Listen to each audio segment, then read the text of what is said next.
Assalamualaikum warahmatullahi wabarakatuh. Hari ini kita masuk ke pertemuan 10 ya? 8, 9, 10 ya? Oke. Nah, saya 11 apa ya? 11. Oke, nggak masalah ya. Yang jelas hari ini topik kita adalah tentang arsip atau file. Oke. Nah, cuman saya mau mengkaitkan ya agar tidak terpisah nih dengan apa yang sudah kita pelajari, yaitu tentang array dan matriks. Oke, ini kita belajar tentang struktur data atau struktur penyimpanan data. Artinya kita sedang membahas bagaimana mengelola atau menyimpan data atau sejumlah data yang bertipe sama. Oke? Jadi ini tentang struktur penyimpanan data ya. Nah, syaratnya apa? Sama, array dan matriks ini datanya harus bertipe sama ya. Ini idem ya. Untuk apa? Sekumpulan struktur penyimpan data atau sekumpulan objek. Oke. Idem. Tipe datanya apa? Nah, kalau kita bicara tipe data, sebetulnya ada hanya dua ya. Tipe data sederhana dan tipe data bentuk. Tipe data sederhana contohnya apa? Yang biasanya sudah terdefinisi nih di berbagai bahasa pemrograman. Bilangan ada dua ya, bulat dan tidak. Lalu karakter, lalu boleh. Lalu ada yang string. String ini sebetulnya dia adalah array of character ya, tapi sudah diperlakukan sebagai tipe data sederhana sendiri ya. Jadi ada 5 akhirnya.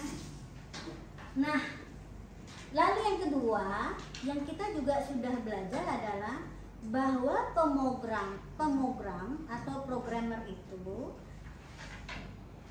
bisa mendefinisikan tipe data sendiri ya, disebut dengan tipe bentukan ya. Biasanya tipe bentukan ini adalah untuk data yang untuk mendefinisikan data yang tidak sederhana. Tidak sederhana itu contohnya apa? Data ya, data atau data dari suatu objek yang apa? Yang banyak apa? Atributnya bah. Nah, itu yang disebut sebagai rekaman. Jadi ingat ya, tipe itu ada dua tipe data pada prinsipnya, dua macam atau dua kategori. Tipe data sederhana yang ini nilai yang dikelolanya hanya satu, apa? Integer, real, karakter, boolean, dan lalu ada tipe bentukan. Tipe bentukan yang diperkenalkan pertama itu adalah record atau rekam. Kenapa? Karena di dunia nyata ini setiap objek itu tidak cukup hanya didefinisikan oleh satu nilai atau satu atribut, tetapi lebih dari satu atribut. Contohnya apa? Mahasiswa, barang. Jadi data-data yang dikelola itu biasanya atributnya lebih dari satu. Maka karena berbagai macam, maka didefinisikanlah dalam bentuk yang namanya rekam. Lalu kita bicara berikutnya adalah ada array. Kita belajar tentang array. Array ini sebetulnya adalah gagasan awalnya adalah bahwa data tersebut kalau sudah banyak, kita bisa kelola dia dalam suatu struktur penyimpanan. Ya, apa itu? Struktur penyimpanan pertama yang diperkenalkan adalah array. Ya, array. Lalu yang kedua adalah coba saya tanya sekarang ya.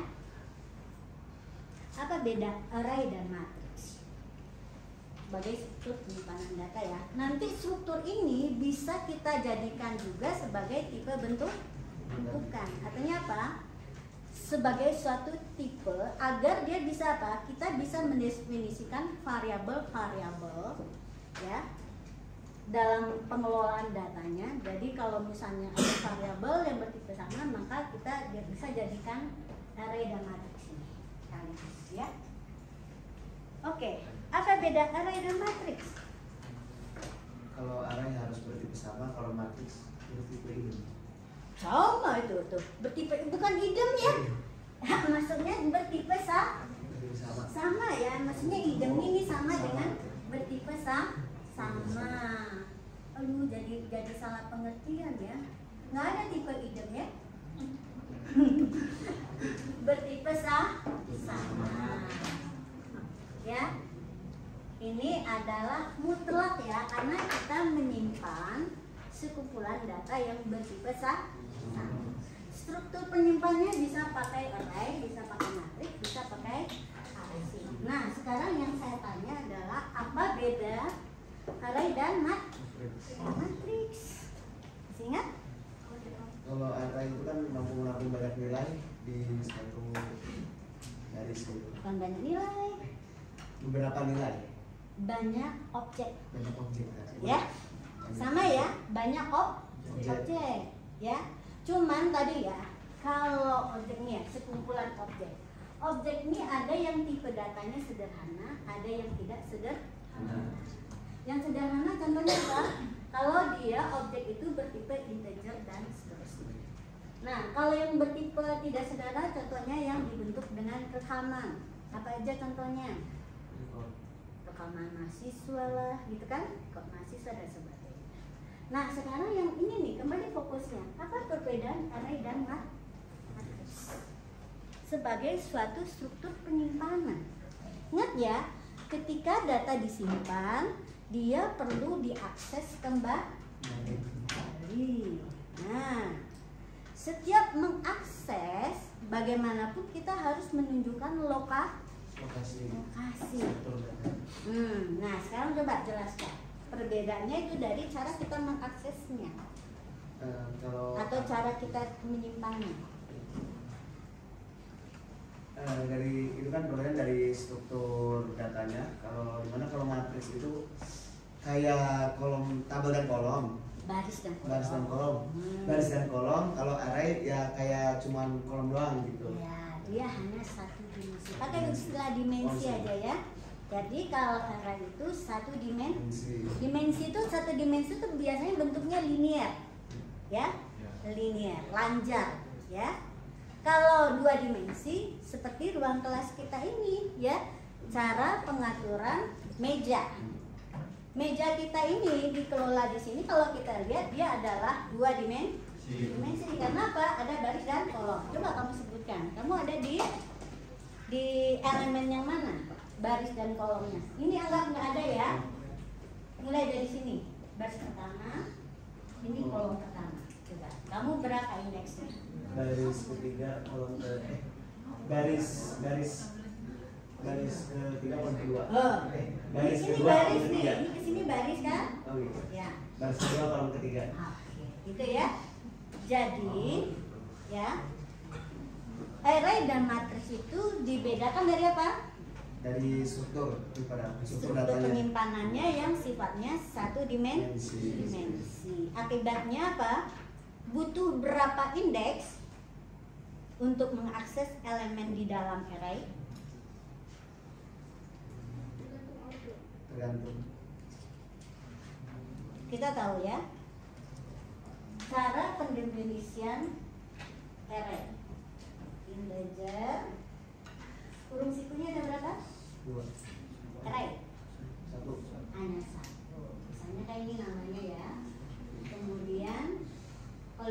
tadi gayanya ya. Integer misalnya 100. Oke. Kemudian kalau dia matriks, ini berapa? 2. New misalnya integer ini 100. Berarti berapa indeks yang dibutuhkan untuk mengakses suatu elemen dari array A?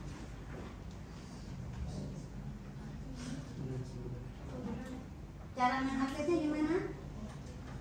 Misalkan ini cara aksesnya adalah A1 ya. Mana yang indeksnya? Indeks itu yang mana sih? Yang dalam huruf siku. Jadi berapa indeks yang diperlukan? 1. Ya ini 1. Yang 100 itu apa? Jumlah elemen. Jangan kacau ya. Jumlah elemen. Jadi indeksnya hanya 1 ya. Terserah mau dinamakannya apakah indeks baris saja gitu ya. Oke? Hanya 1. Yang 100 ini apa? Jumlah elemen maksimal. Boleh hanya 5 berisinya? Boleh. Ya? Oke. Yang ini sebetulnya apa sih? Perintah untuk apa? Memerintahkan memori untuk mengalokasikan ya untuk array A ini sebanyak tempatnya berapa? 100 dikali masing-masing elemennya berukuran integer. Ukuran yang dibutuhkan untuk menyimpan integer. Misalnya 2 byte. Ya. Oke. Nah, kalau yang ini matriks ini bagaimana nih? Kalau untuk matriks ini contohnya gimana cara kita mengaksesnya?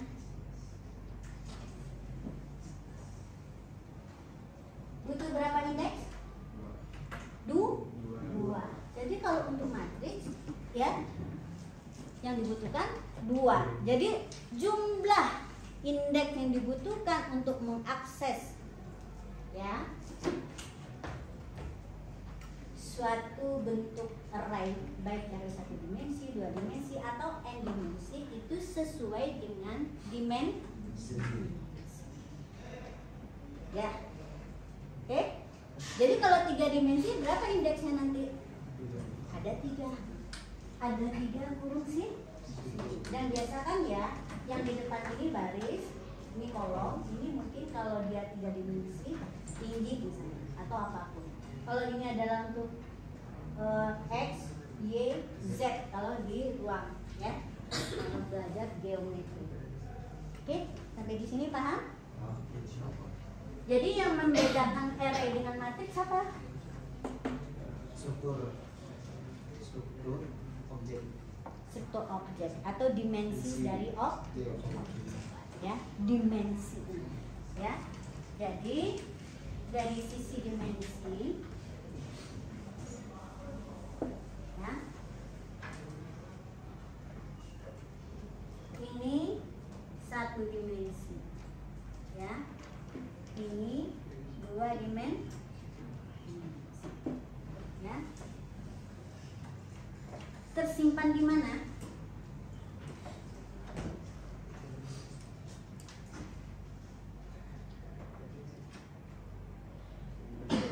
Jadi ini berarti 2 dimensi berarti apa? Melalui sebuah indeks. 1 buah indeks. Ini 2 buah indeks. Ya. Jadi ini 2 dimensi butuh 2 indeks, ini butuh 1. Ini adalah dari cara mengakses. Oke. Nah, sekarang tersimpan di mana?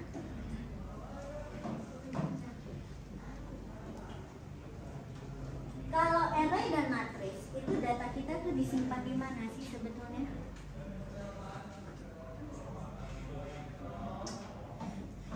Tersimpan di memori utama, ya, memori utama. Ini memori utama, ya, oke, tersimpan di memori utama.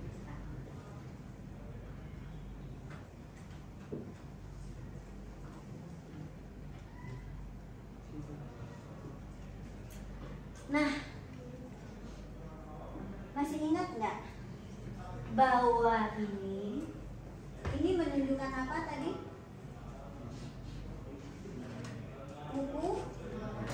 Ukuran atau jumlah elemen. Nah, array itu, ya, ukurannya itu sudah harus dipesan dulu, benar nggak?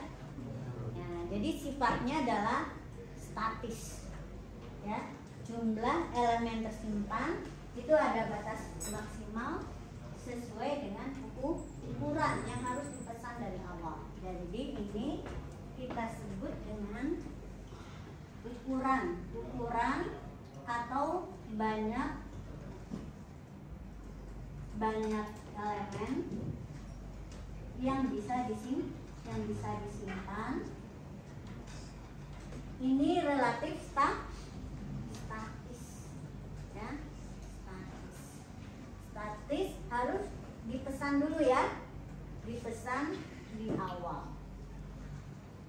Ini juga dipesan di awal, sama kan? Ya, benar ya. Selalu kalau kita deklarasikan struktur data matriks, selalu ukurannya, ya, harus ditentukan di awal, ya.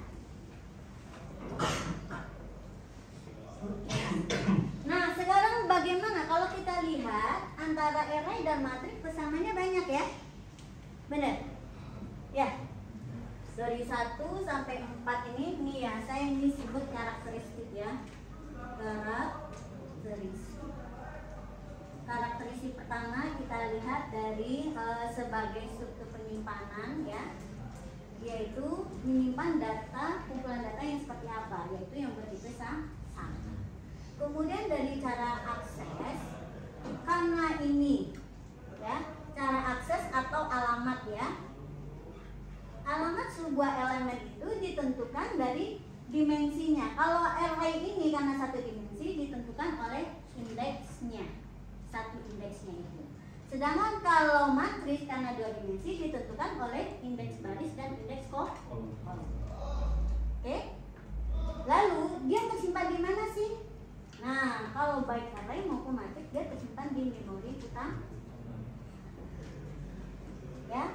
Nah, di memori utama itu, ya, karena tempatnya terbatas, biasanya, ya, dia akan minta dulu ini dipesan mau berapa banyak, ya, makanya ukurannya statis bukan di awal, ya. Tidak bisa dengan leluasa cuman dipesan untuk satu objek terus nanti tambah lagi nggak bisa, ya. Oke. Nah, ini yang keempat. Nah, sekarang kita lihat perbedaannya ke arsip, ya. Kalau dari cara akses, nah, sebetulnya si arsip ini dia tidak diakses seperti cara kita mengakses array atau matriks, karena dia diakses melalui sesuatu yang disebut sebagai pointer. Nah, ini hal yang baru, ya. Pointer itu artinya kalau di Indonesia kan penunjuk, ya, ada penunjuk, ya.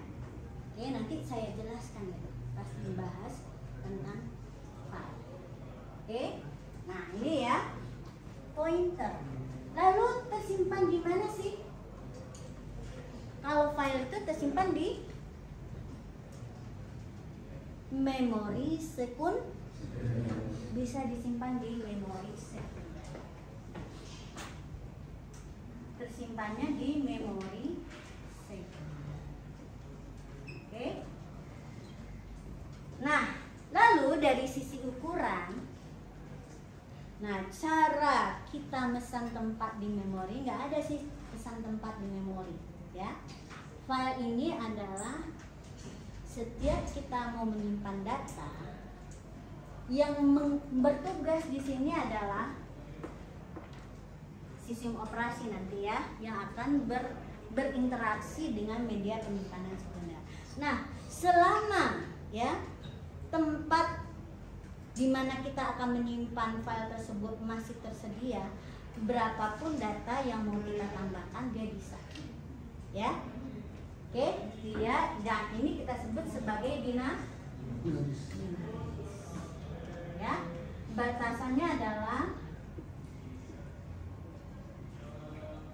selama masih ada tempat kosong di mana? Di memori sekunder yang kita gunakan. Ya, kalau di sini nggak bisa, contohnya gini ya. Ada satu lagi yang mau masuk nih, ya. Masih ada tempat kosong di sini, tapi dia sudah tidak diindeksa. Ukurannya segini, ya. Kalau di arsip itu bisa ditambahkan, ya, selama masih ada tempat. Oke. Nah, ada satu lagi yang penting nih, sehingga inilah yang menjadi sebab kenapa muncul struktur penyimpanan yang arsip ini. Ini yang penting sekali ya. Oke. Ini semua adalah konsekuensinya ya, atau sebabnya kenapa? Karena kita butuh alasan ini, makanya kita simpannya seperti ini. Ya. Nah, apa itu? Oke. Masih ingat nggak ketika kita kelola data di array dan matrix kemarin, ketika kita run, ya, kita run kan kita udah isi ya, udah isi. Terus kita simpan, kita view, bisa? Terus kita udah keluar nih, kita run lagi. Bisa diakses nggak data yang sudah kita simpan tadi? Enggak kan? Itu sebabnya. Kenapa? Karena sifat penyimpanan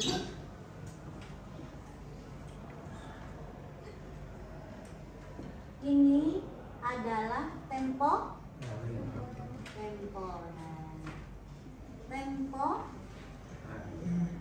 Ada yang tahu kenapa data yang disimpan di memori itu hanya bisa sementara? Sudah belajar belum? Mungkin di pengenalan informatika. Ya, sifat media yang digunakan untuk di memori itu adalah dia hanya bisa menyimpan secara volatile, sementara. Ya, selama ada arus listrik atau apa gitu, saya lupa ya, nanti dicari tahu kenapa. Nah, sementara media penyimpanan yang digunakan untuk sekunder, ya, sifat media penyimpanan itu bisa menyimpan untuk lawan temporer apa? Tetap atau istilahnya adalah persisten atau persistan. Artinya apa? Walaupun kita udah nggak mengeksekusi program itu, ya, kemudian kita jalankan lagi, dia bisa diakses di lokasi di mana dia pernah disimpan. Ya. Nah, inilah alasan utama, ya.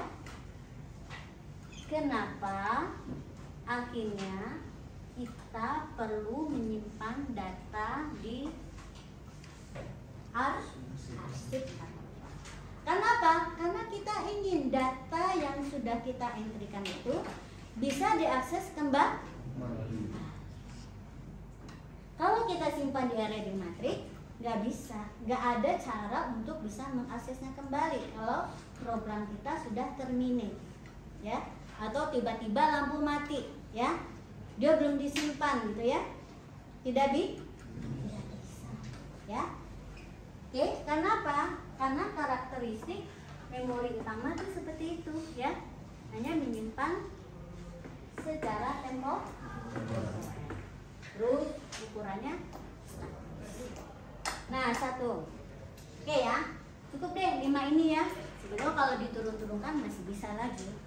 Nah, kalau seperti itu, kenapa nggak diarsip aja gitu kan? Hanya ya, kenapa data kita kalau banyak, kenapa nggak disimpan saja di arsip? Nah, sekarang kita lihat ya kelebihan, ya, kelebihan array dan matrix. Atau array itu apa sih? Sebetulnya ini kembali lagi ke pelajaran tentang hardware ya. Apa kelebihan mengakses data di memori dengan dibandingkan di arsip atau sekunder? Kelebihannya tidak memakan kapasitas. Maksudnya penggunaan kapasitasnya tidak terus-terusan. Kalau kapasitas sama ya, selama kita menyimpan di sana, jumlah tempat yang dibutuhkan akan sama. Nah, sekarang perbedaannya ya, perbedaan memori dengan memori sekunder, memori utama. Memori itu ibaratnya sesuatu yang disimpan di otak kita. Di otak kita ini ada bagian yang disebut sebagai memori, ya, oke. Nah, sekunder tuh kalian simpan di laptop kalian atau simpan di buku? Saya tanya deh ya. Nomor telepon, kamu ingat? Nomor teleponmu ingat? Ya. Kenapa ingat? Mungkin pernah melihat dari WA gitu. Nomor teleponmu? Iya, ingatnya kan membaca sendiri nomor sendiri. Pas ngisi pulsa. Karena sudah tahu, udah tersimpan di memori kita ini. Ya, nomor telepon saya tahu? Iya, apa? Bisa tahu? Tahu. Dari mana? Agar bisa tahu. Lihat, buka WA group, cek. Mana yang lebih cepat? Menyebutkan nomor HP sendiri yang sudah tersimpan di sini dengan mengakses sesuatu yang di sekunder. Di memori utama, kira-kira perbedaannya seperti itu, ya. Data yang disimpan di memori utama akan lebih cepat diakses dibandingkan sesuatu yang disimpan di memori sekunder. Karena sekunder itu pasti punya ada overhead untuk mengaksesnya, ya. Mana rata-rata memang, ya. Jadi kecepatan pengaksesan data di memori sekunder itu, ya, jauh lebih lambat dibandingkan dari memori utama. Ya. Terus apalagi kelebihan dari memori utama? Tadi kelebihannya ya. Ini tadi ya cara akses. Sekarang kecepatan akses. Ya. Ini cepat ya. Cepat. Ini lebih lambat, tergantung. Sebetulnya contohnya ya, mana yang lebih cepat? Ketika kalian simpan dulu ada namanya apa ya, disket, ada hard disk. Mana yang lebih cepat biasanya? Hard disk ya. Jadi tergantung juga nih jenis memori sekunder. Biasanya ada yang bisa lebih cepat, ada yang lebih lambat. Ya. Ini sebetulnya rata-rata dia akan pasti lebih lambat daripada yang disimpan di memori. Oke? Nah, oleh sebab itu, kapan kita butuh menyimpan data di arsip? Kapan kita butuh menyimpan data ke arsip?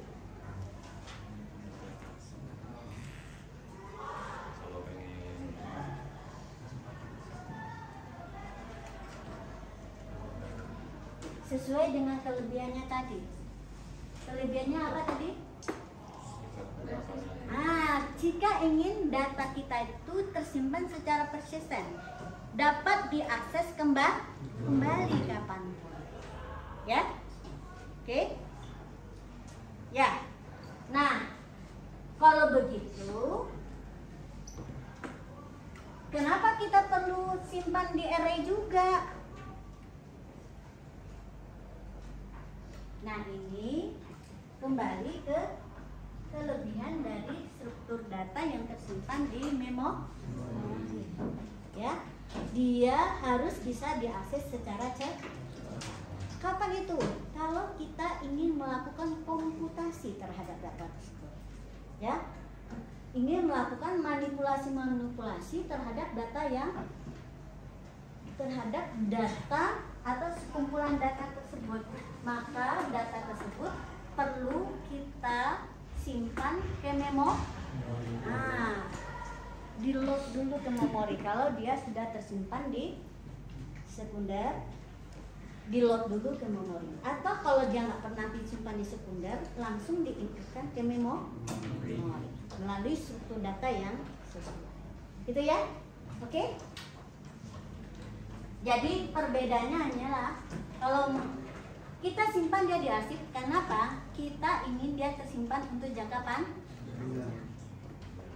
Kita akhirnya perlu simpan dia di array atau matriks. Karena apa? Ingin melakukan sejumlah atau melakukan komputasi tertentu agar apa? Bisa dilakukan dengan cepat. Ya, nggak ada sekarang ya. Patokan orang sekarang itu adalah bahwa komputasi itu bisa sangat cepat.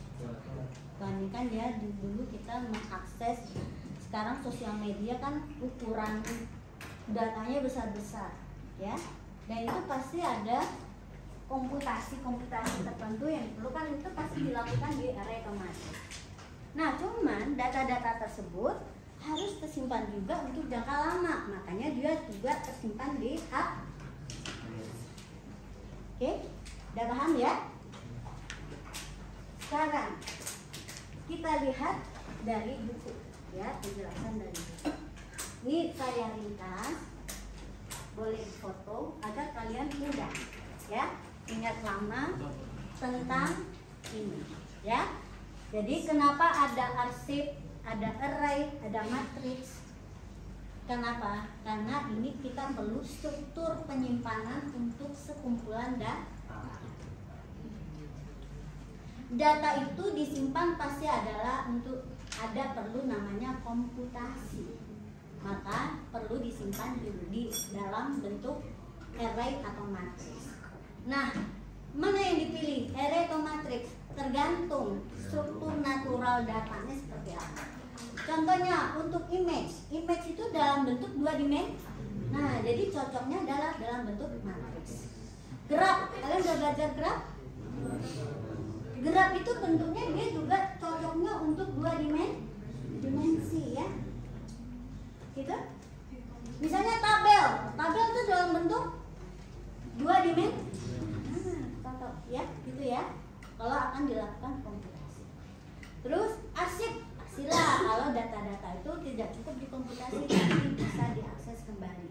Nah, simpanlah dia dalam bentuk arsip.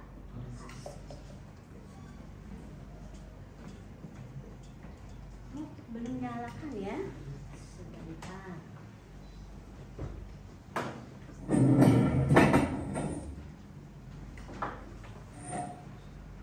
Nah, di sini saya akan menjelaskan dulu teorinya ya, sedikit.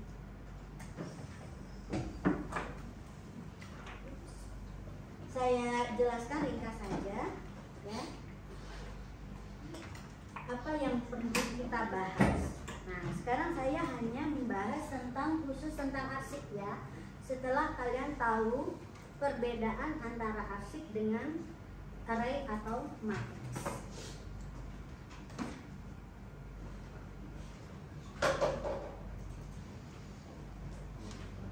Nah, pertama ya. Oh iya, tadi saya lupa ya. Cara akses ini saya tambahkan ya. Ini namanya cara aksesnya secara sekuensial, tapi bisa direct atau langsung. Direct ya, atau langsung. Langsung melalui apa? Melalui index ya. Ini direct atau langsung. Ini yang tadi saya baca. Kenapa? Dia memiliki index. Sekarang yang diarsip kan dia nggak ada indeks, adanya pointer, maka dia harus diakses secara sekuensial. Nah, sekuensial itu apa? Karena mekanismenya adalah ketika membuka file, pointer itu berada pada posisi awal atau elemen yang pertama, maka dia akan diakses secara sekuensial mulai dari elemen pertama sampai elemen yang dituju. Ya, itu perbedaannya. Nah, konsekuensinya apa? Karena ini sekuensial, maka ini loh yang menyebabkan dia akan lebih lambat, ya. Akses terhadap elemen tertentu juga akan menjadi lebih lambat. Misalnya ya, udah tahu elemen ke-10, dia tetap harus diakses melalui elemen pertama. Belum lagi overhead untuk ke sekunder tersebut, ya. Di sini akan lebih cepat, apalagi kalau indeksnya sudah diketahui gitu ya, yang mana yang mau diakses. Nggak harus elemen pertama aja dia udah cepat ya. Oke. Nah, sekarang kita masuk ke bagaimana sih mengelola ya data yang tersimpan pada arsip beruntun ya, karena arsip ada juga arsip yang sebetulnya ada sifatnya daerah, tapi kita nggak pelajari yang itu. Nah, sekarang ya, apa itu arsip? Arsip adalah struktur penyimpanan data di dalam memori sekunder, seperti sudah saya jelaskan tadi. Data disimpan di arsip agar sewaktu-waktu dapat dibuka kembali. Nah, ini ya persistennya itu, ya. Kemudian pada umumnya arsip menyimpan informasi dari kategori yang sama. Sebetulnya tidak hanya arsip, tetapi juga array dan matrix, gitu ya. Nah, setiap item data yang disimpan di dalam arsip, ya, disebut sebagai rekaman, ya. Rekaman tersebut bisa juga yang bertipe sederhana, ya. Contohnya integer aja dan sebagainya. Kemudian, nah ini ya, cara pengarsipan rekaman di arsip ini tergantung pengorganisasiannya, umumnya adalah secara beruntun, ya. Kemudian, nah ini adalah ilustrasi bagaimana sebuah arsip disimpan, ya. Ingat ya, kata di sini pointer. Biasanya nanti, ya, ini yang bekerja sistem operasi ya. Ketika suatu arsip dibuka, maka dia punya alamat awal dari arsip tersebut, ya. Jadi pointer akan ditunjukkan ke alamat atau posisi awal dari arsip, ya. Kemudian sebetulnya ketika dilakukan penyimpanan terhadap arsip, hubungan antar elemen atau datanya itu secara utuhnya dibentuk oleh adanya pointer yang virtual ini ya.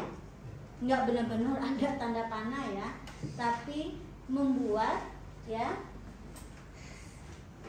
sistem operasi akan tahu bahwa data dari arsip tersebut urutannya adalah record yang ini dulu, lalu berikutnya ini. Bagaimana dia disimpan oleh sistem operasi kalian nggak perlu tahu, tapi ilustrasinya seperti ini ya. Ada pengait antara elemen dan ya, oke.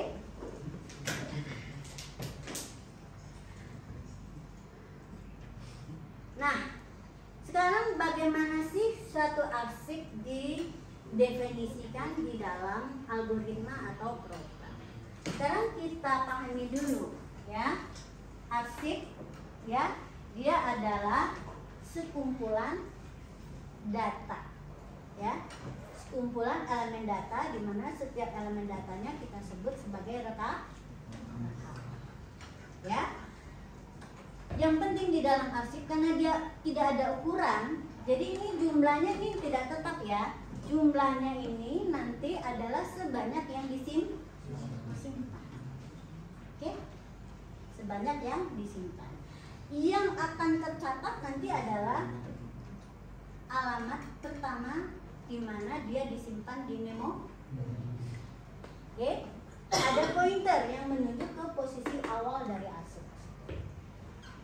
Nah, apa yang terjadi ketika arsip itu akan kita buat? Oke? Misalnya gini. Bayangkan saja, anggap aja memori itu linear dulu ya. Ini memori ya. Saya nggak tahu bentuknya linear atau apa ya. Enggak. Nah, ketika suatu arsip dibuka, ya, sistem operasi akan mencarikan tempat kosong yang pertama untuk siap menampung data dari arsip. Saya dia tempatkan di sini. Ya, mungkin sebelumnya sudah ada gitu ya di alamat sebelumnya. Lalu pada alamat yang ditunjuk ini, ya, satu rekaman bisa disimpan. Nah, setelah disimpan, nanti ada perintahnya ya. Si pointer ini akan bergerak ke posisi berikutnya. Ini sebetulnya ada sudah terlinknya tuh mungkin dari urutan apa ya, adalah mekanismenya. Penting nanti ini akan menunjukkan urutannya, ya, oke? Simpan terus, ya. Terus pointernya akan berpindah-pindah setiap dia akan menyimpan itu ke lokasi yang baru. Nah, satu lagi, ketika kita menyimpan data ke arsip, ini nanti ada elemen atau rekaman yang khusus yang kita sebut sebagai tanda akhir dari arsip atau end of. Kapan itu diberikan? Yaitu kalau kita sudah selesai menyimpan data, sejumlah data, lalu kita kasih perintah close. Close ini memberikan instruksi kepada sistem operasi untuk segera menutup filenya. Tapi sistem operasi akan memberi tanda dulu di akhir arsip ini, ya, sebuah tanda akhir arsip. Jadi dari sejumlah data yang sudah disimpan ini, penanda udah nggak ada lagi rekaman dari arsip ini adalah dengan tanda apa? Tanda akhir arsip. Ya, tanda akhir arsip, end of file. Nah, ini adalah contoh bagaimana suatu data-data disimpan ke dalam arsip. Jadi ada perintah dulu untuk membuka atau create file. Lalu ketika dia sudah berada, si pointer sudah berada pada suatu posisi, maka salinlah data yang akan disimpan itu pada posisi yang ditunggu. Lalu nanti perintah itu akan membuat dia akan berpindah pada posisi menyalin berikutnya, ya. Oke. Kalau udah selesai, kasih perintah close. Close itu membuat sistem operasi memberi tanda akhir arsip. Terus file ditutup. Udah ditutup itu artinya apa? Dia tidak bisa diakses lah. Oke, ini cara menyimpan data ke arsip. Nah, sekarang arsip tersebut cirinya tadi apa? Agar dia persisten apa? Masih persisten nih. Bisa diakses kembali. Walaupun kita udah keluar dari program yang kita menyimpan tadi, ya, dari program yang lain, ya, bisa. Caranya gimana? Nah, caranya juga akan memberi perintah open atau buka file, ya. Kalian sehari-hari kan juga gitu ya. Kalau dipakai Word itu contohnya apa? Kita buka sebuah file atau new file, itu create ya, masih kok. Save itu adalah menyimpan, ya. Oke. Nah, ini juga kalau yang sudah tersave dan disimpan, kita bisa buka lagi? Bisa, sama ya, buka lagi. Apa yang terjadi ketika kita membuka file untuk dibaca? Ya, sistem operasi akan memberikan atau menunjukkan pointer ini ke posisi awal dari arsip. Oke. dilakukan pada arsip ini adalah membaca satu persatu. Membaca satu persatu rekaman ini. Dimulai dari rekaman ini kita baca. Kalau ini sudah dibaca, disalin ke suatu variabel, maka pointernya bisa pindah ke posisi ke rekaman berikutnya. Baca lagi. Nah, apa syaratnya? Kita boleh baca selama pointer itu belum menunjuk ke tanda akhir arsip. Jadi kalau si pointernya sudah menunjuk ke tanda akhir arsip, kita nggak boleh baca di sini ya. Sudah dilarang membaca karena tidak ada elemen yang nilai dari elemen yang bisa disamakan. Oke, gitu ya. Sesederhana ini konsepnya, ya. Menyimpan ke arsip dan bisa mengakses kembali. Yang perlu kalian ingat, ya, suatu arsip satu saat itu ketika kita buka, kita hanya bisa melakukan satu hal. Apakah menulis saja ke arsip tersebut, ya? Nggak boleh ya menulis itu dibaca juga isinya. Hanya bisa tulis saja. Jadi setiap dia selesai nulis, pindah ke posisi berikutnya. Nah, kalau kita ingin membaca, itu harus pada proses yang berbeda. Buka lagi untuk hanya membaca. Ya, ingat, proses terhadap satu file yang kita buka hanya bisa satu jenis.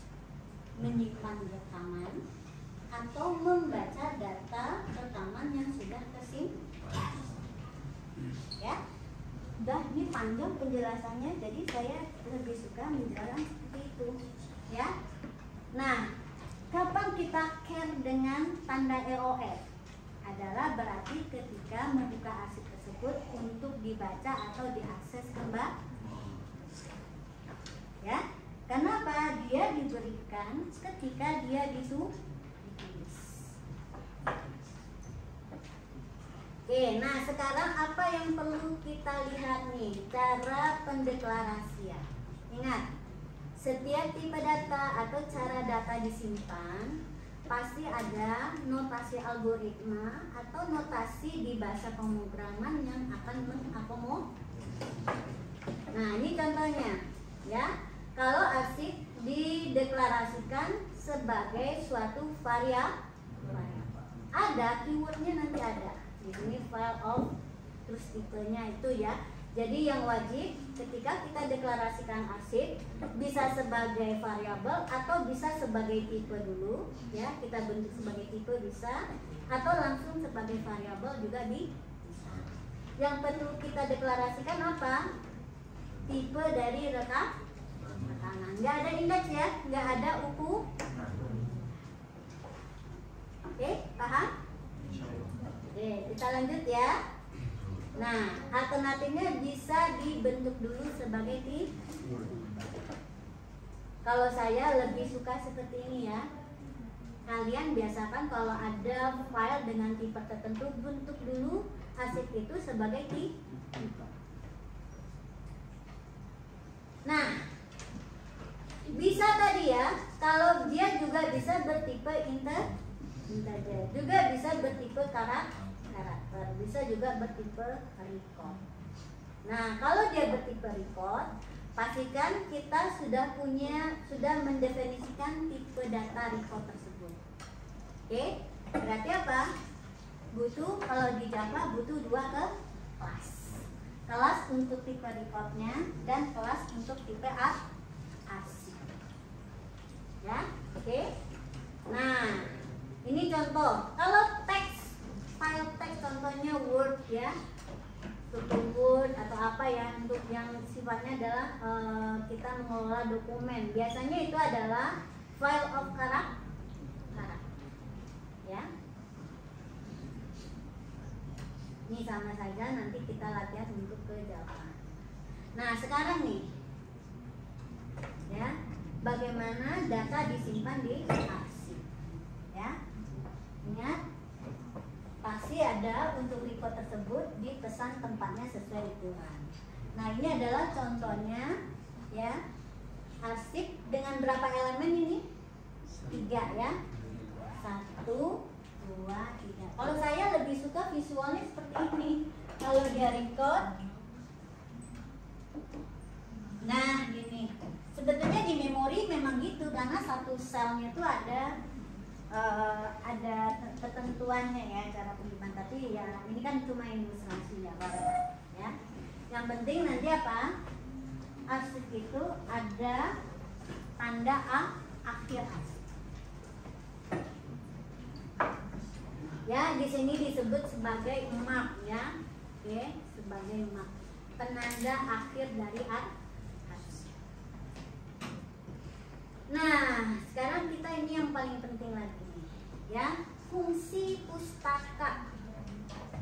Ya, fungsi pustaka, atau ini saya akan sebut dia sebagai primitif. Kenapa? Dia adalah fungsi yang khusus yang nggak harus kita definisikan ya. Biasanya kita tinggal pakai apa yang disediakan oleh bahasa pemrograman. Masih ingat nggak apa itu fungsi?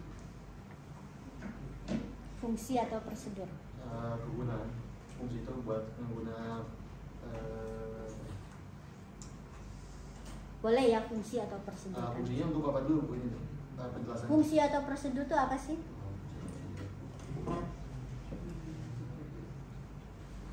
Membungkus apa? Membungkus instruksi. Ya. Instruksi untuk suatu yang mengerjakan sesuatu yang khusus ya. Fungsi atau prosedur adalah sekumpulan instruksi yang ditujukan untuk melakukan proses tertentu. Ya. Ada output tertentu atau ada efek tertentu yang diinginkan. Contohnya yang prosedur clear screen. Ya. Itu fungsi itu kegunaannya untuk membersihkan layar, nggak ada outputnya. Tapi misalnya kita menghitung luas lingkaran, itu bisa ada outputnya, yaitu luas. Nah, biasanya kadang ada outputnya, kita jadikan dia sebagai fungsi. Prosedur kalau dia tidak ada output yang dikembalikan. Nah, selain masalah bahwa itu adalah sekumpulan instruksi untuk hal tertentu yang bisa memberikan output tertentu atau efek tertentu. Nah, fungsi atau prosedur ini ada lagi hal yang khas dibahas di sini, yaitu namanya parameter. Apa itu parameter? Sebagai apa ya parameter itu di sini? Ingat parameter?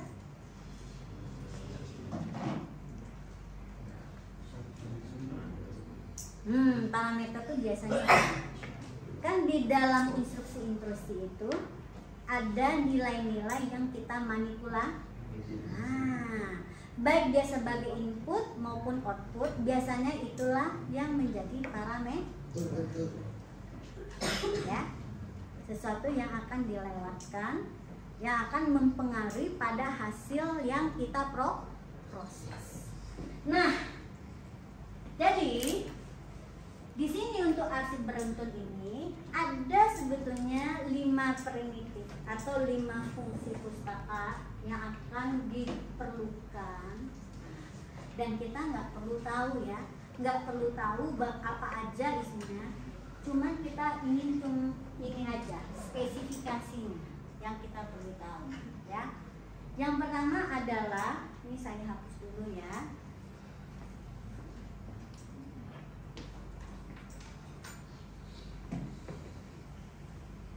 Tadi udah difoto? Belum. Udah kan dicat? Udah. Nah, nanti di-share ya. Di-share di aku.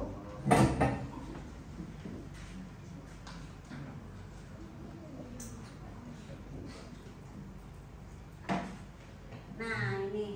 Yang pertama apa? Open. Ingat tadi proses yang saya jelaskan ya. Bagaimana suatu file ya dibuat, di-create dan diisikan data.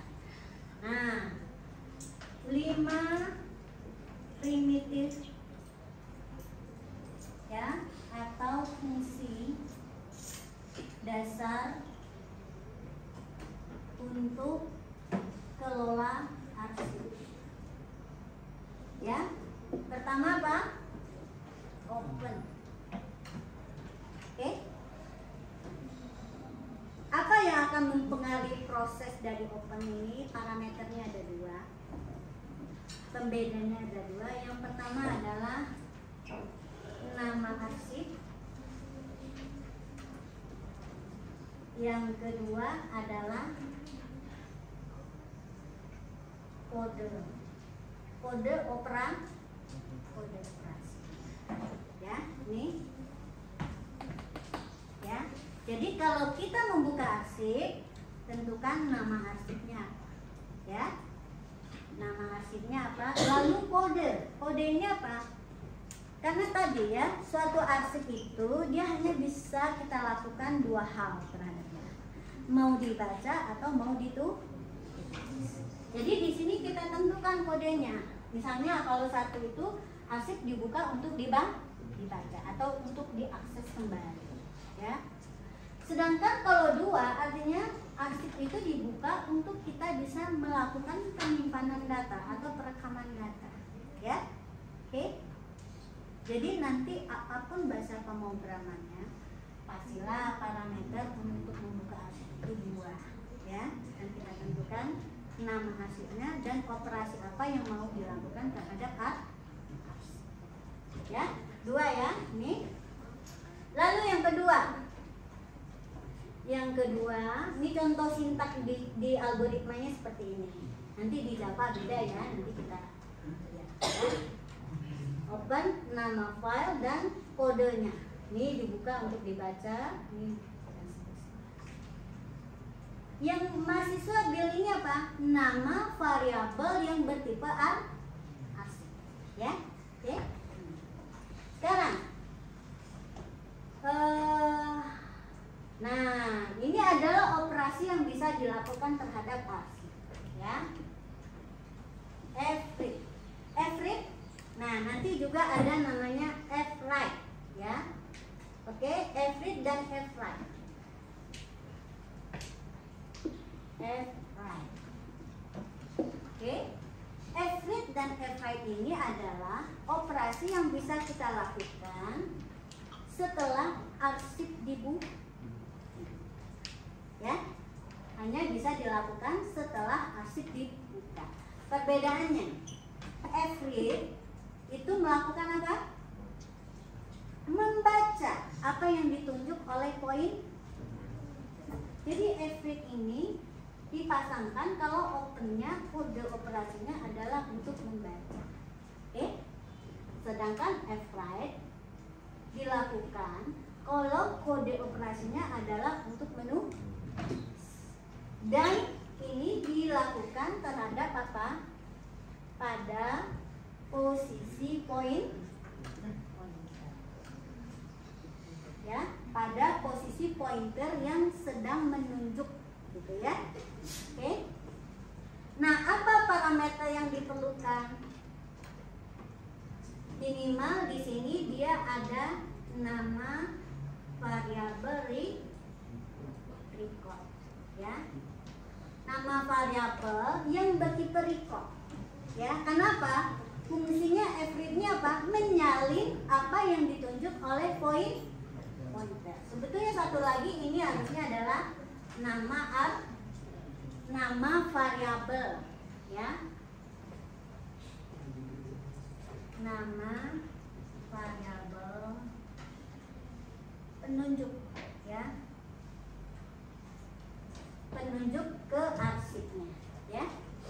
Jadi dia bekerja terhadap apa yang ditunjuk oleh pointer ke arsip. Ini juga sama. Nama variabel penunjuk, ya. Kemudian nama variabel record. Bedanya apa? Ini adalah tempat untuk menyimpan apa yang ditunjuk oleh pointer. Ya, untuk menyimpan data yang ditunjuk oleh pointer, kita salin ke variabel. Sedangkan fWrite sebaliknya, ya.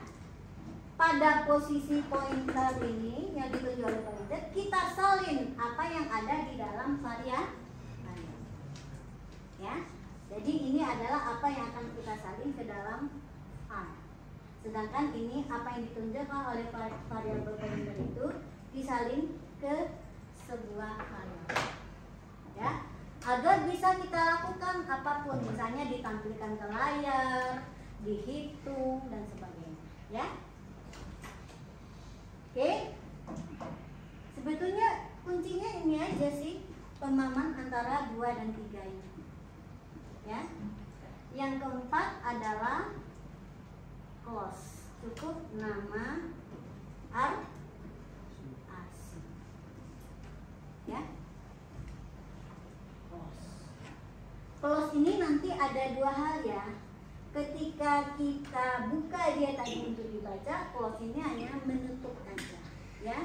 Artinya si file tersebut tidak bisa lagi kita baca atau kita. Sedangkan kalau misalnya tadi si filenya dibuka untuk ditulis, nah sebelum dia benar-benar close, dia lakukan apa? Penambahan tanda akhir file, ya. Penambahan tanda akhir file baru dia di close. Oke. Nah, yang kelima apa? Yang kelima itu adalah satu fungsi. Ini ditambahkan ya. Nih, dia ada di sini. Saya tambahkan aja. Suatu fungsi EOF, ya. Ini adalah untuk memeriksa, ya, memeriksa apakah pointer sedang menunjuk tanda akhir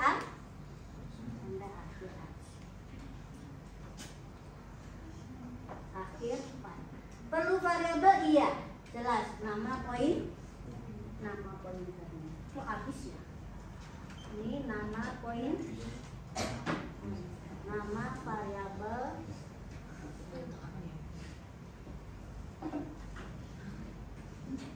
Oke. Nah, sekarang saya ulangi lagi sedikit ya. Jadi cuma 5 ini. Mudah diingat ya. Yang pertama pasangan open dan close.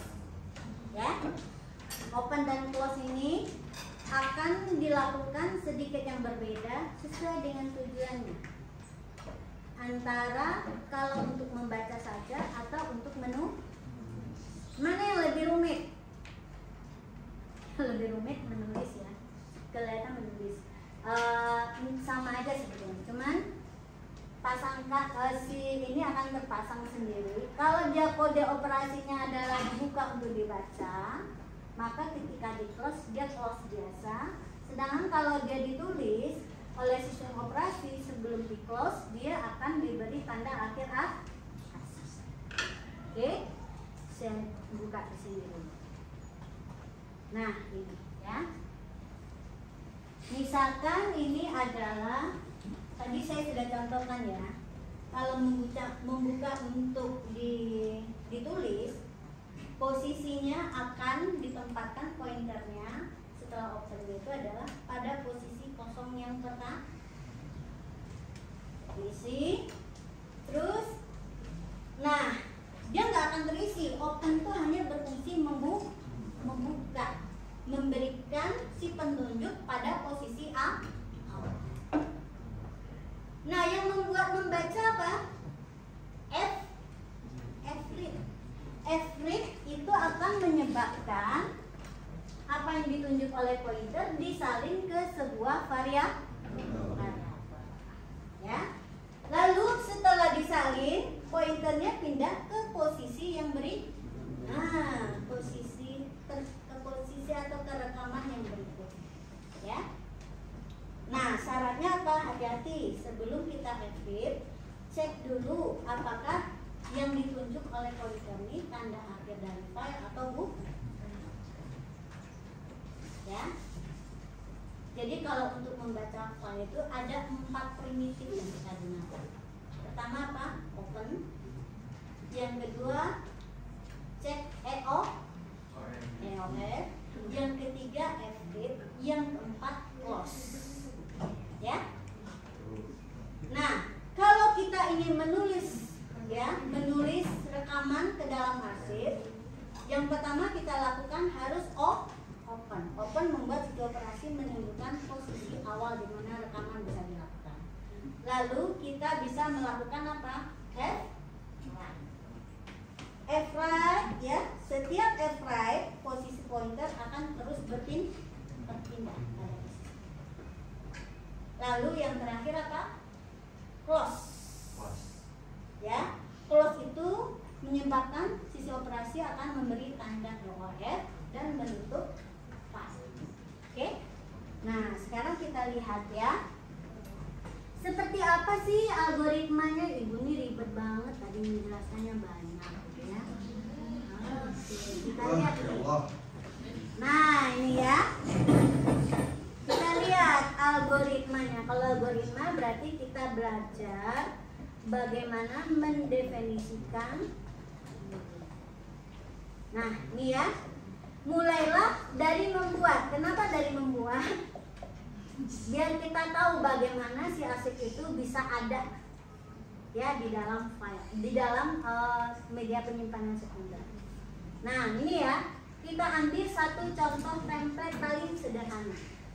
Ya. Sebetulnya arsip itu cukup apa? Open, ya kan? Kalau kita menulis, jangan lupa kodenya dua ya di algoritma ini.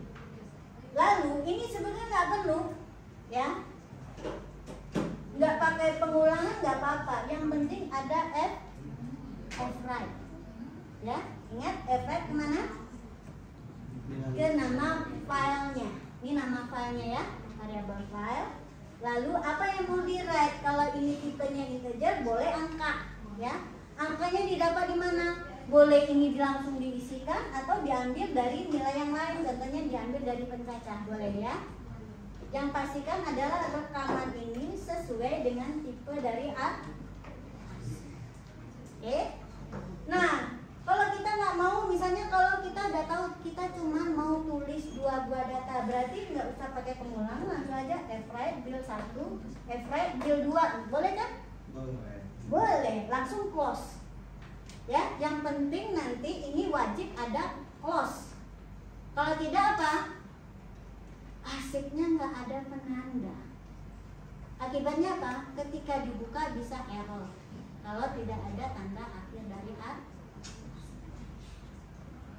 Ya, jadi suatu file yang sudah di open terus nggak kita kasih close, ini nanti arsipnya nggak bisa diakses karena tidak ada tanda akhir dari arsip.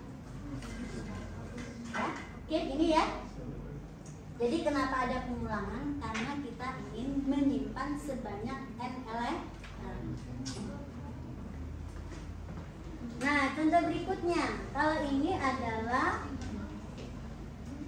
nilai yang disimpannya dibaca dari input dulu, lalu disimpan. Ya. Nah, sekarang yang agak rumit. Ini, ya. Ini adalah kalau arsipnya bertipe rekaman. Ya, sebetulnya sama aja. Coba ya, yang kalian lihat perintahnya hanya 3 macam. 4 ya, 3 ya. Kalau untuk menulis open jangan lupa, lalu pastikan ada F-write. Yang lain-lainnya adalah untuk membuat si variabel yang mau kita salin ke arsip itu dia sudah berisi ya.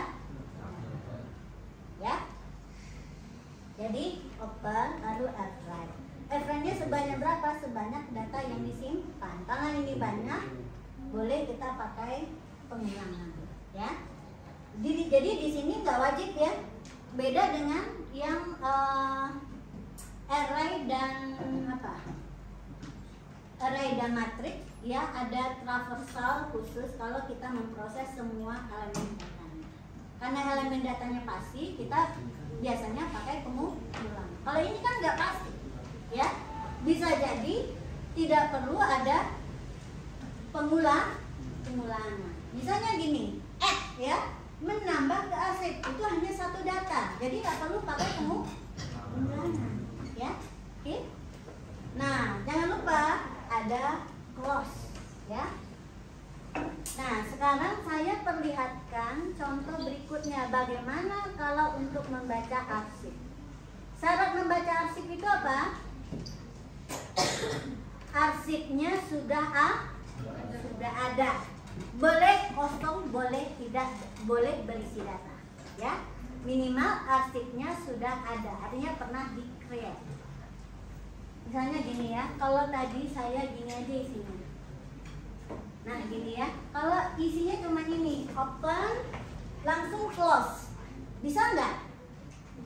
Open langsung close, bisa? Bisa. Arsipnya akhirnya apa? Isinya kosong. Bisa dibuka? Bisa, tapi tidak bisa dibaca karena masih kosong. Ya, gitu. Nah, sekarang kita membaca arsip. Tadi syaratnya apa? Arsipnya sudah ada. Pernah kita lakukan open untuk menulis lalu di close dengan sempurna, ya. Nah, arsip ini pasti bisa dibaca. Nah, apa yang bisa dilakukan? Template-nya seperti ini, ya. Anggap aja ini adalah template untuk pemrosesan arsip atau membaca arsip. Jangan lupa buka arsipnya untuk kode 1, artinya adalah dibaca. Lalu tadi, kenapa kita pakai skema di sini ada EOF? Karena setiap kita F-read itu harus dipastikan dulu si pointer tidak menunjuk tanda akhir dari arsip. Ya, makanya jangan dibiasakan di sini pakai while not EOF. Ya, kenapa? Ada F-read nih, ya di dalamnya. Setiap sebelum F-read harus cek dulu EOF. Ya. Lalu baru si rec ini mau kita proses, mau ditambahkan, mau ditampilkan, terserah. Jadi ini adalah proses bebas ya, terserah apapun yang mau kita lakukan terhadap rekaman yang sudah dibaca. Ini baru satu rekaman ya. Ini bacanya nggak seluruh arsip, tapi satu-satu rekamannya. Nah, setelah selesai ketemu tanda akhir arsip, baru kita close, ya, kita close. Oke, itu ada yang mau ditanyakan? Itu aja sih, satu aja. Jadi ini ya, kalian boleh foto dulu yang ini saja, ya, yang ribetnya. Ya, algoritmanya yang ini. Nanti satu lagi yang baca satu lagi. Oke, nah yang untuk menulis, membaca sekarang ya, tadi itu menulis. Nah ini, ya. Oke, nah sekarang kita lihat ya, gimana sih cara ngodingnya. Untung nih di kelas ini saya cepetin dikit ya, jadi nggak keburu. Nah sekarang saya lihat aja contoh langsung ya ke nah di Java tuh gimana? Nah itu ya. Jadi kalau di Java itu kadang-kadang saya untuk arsip ini untuk ujian saya nggak pernah memaksa kalian untuk nulis dalam kode Java ya. Tapi kalau misalnya ada sesuatu yang harus dibuat algoritmanya, tulislah dalam notasi algoritma karena bentuknya jauh lebih sederhana.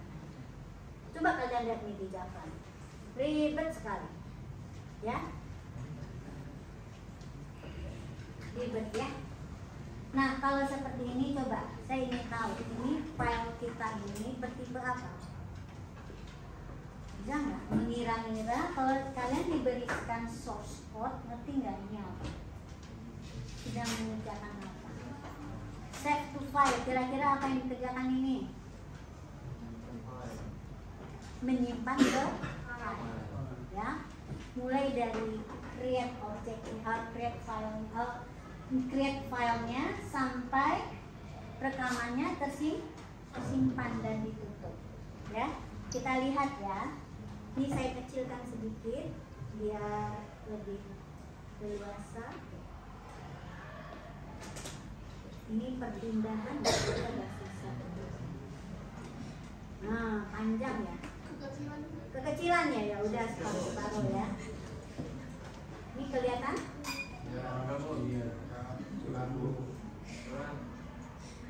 Dah. Oke.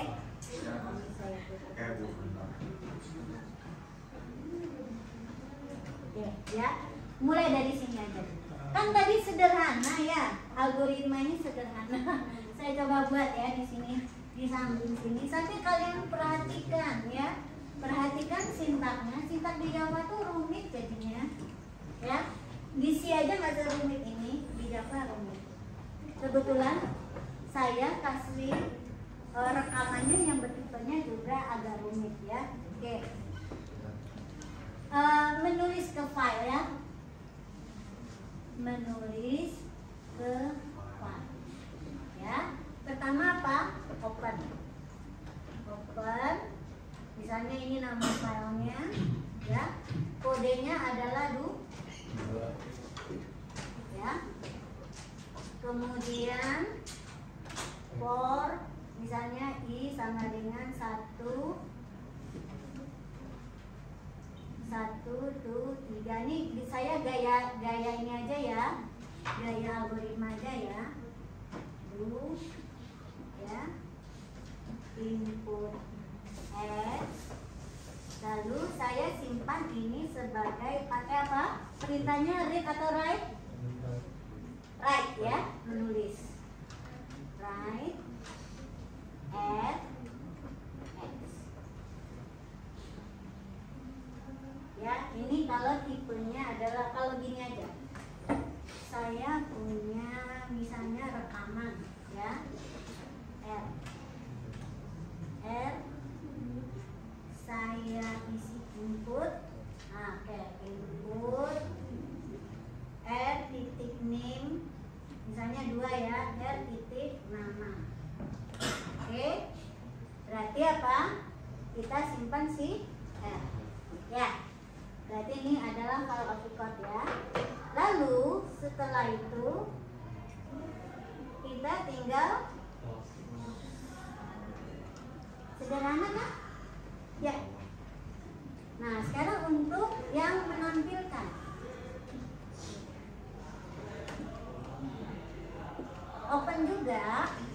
Open Nah, di sini kita nggak bisa pakai for karena patokan kita adalah sampai ketemu tanda akhir dari hasil. Mau nggak mau pakai while. While EOF, kemudian nama filenya adalah F, ya, do. Ya, apa yang kita bisa lakukan setelah mencek EOF?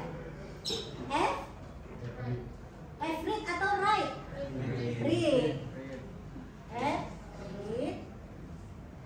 Kemudian simpan di sebuah variabel. Lalu variabel ini maunya misalnya di output boleh. Output R titik name R titik. Ya. Ini adalah prosesnya bebas, kita mau ngapain gitu ya. Mau dikali-kali, mau diapapun ya. Terus nanti kalau sudah selesai and while lalu close. Kan sederhana ya? Sederhana kan? Algoritmanya sederhana ya. Kalau misalnya kita ingin menghitung berapa banyak halaman, maka kasih variabel untuk pencacahnya di luar. Ada berapa banyak rekam. Setiap terbaca 1, maka pencacahnya bertambah 1. Oke, ya. Misalnya saya tambahkan nih, ya, variabel pencacah banyak rekamannya. Pelit banget nih hari ini nggak ada speedo. Ya, misalnya saya tambahkan pencacatnya, banyaknya elemennya adalah S. Saya kasih S-nya sama dengan 0 ya. Setiap ketemu ya, saya tambahkan atau S-nya bertambah satu. S plus ini kalau di dalam ini bisa kita tulis seperti ini ya. Nanti langsung apa? Out. Biasakan ya close file itu secepat-cepatnya ya, agar bisa sedini mungkin diakses oleh yang lain. Nah ini ya, ini kalau kita tambahkan prosesnya tidak hanya menampilkan tetapi juga menghitung banyaknya elemen data atau elemen rekaman ya. Oke, sekarang kita perhatikan ini kok serumit ini jadinya kalau dibuat ya. Kalian terima aja lah template-nya kayak gini ya. Nanti saya bagikan lewat WA group ya. Dan saya jelaskan dulu nih, apa sih yang dilakukan oleh si Cypher. Pasti ada template-nya itu sama ya, cuman ada pengembangan. Nah sekarang yang kita lihat di luar-luar itu biarin aja. Coba kita perhatikan di sini. Mana sih yang open F,2 ini? Kalau di Java-nya mana? Perintah yang fungsinya adalah untuk membuka file. Coba kalian perhatikan. Perintah yang fungsinya untuk membuka file. Yang ini. Ya? Oke. Kenapa? Ini ada nama file fisiknya ya. Ingat ya, yang diberikan adalah nama file fisik. Kalau kita lihat di direktori komputer, itu nama filenya ya, beserta direktori. Ya, ini slash ini menunjukkan direktori. Ya, oke. Jadi ini kalau saya tersimpannya seperti ini, kalian harus sesuaikan dengan direktori kalian dan nama filenya ya, nama file fisiknya. Nanti boleh ini diganti ya.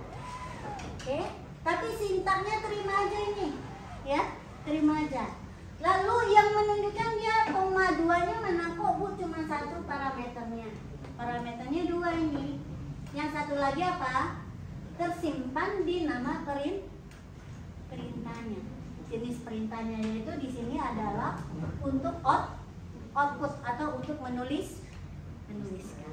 Ya. Oke, kenapa? Perintah untuk inputnya dia agak berbeda. Ini dia nih.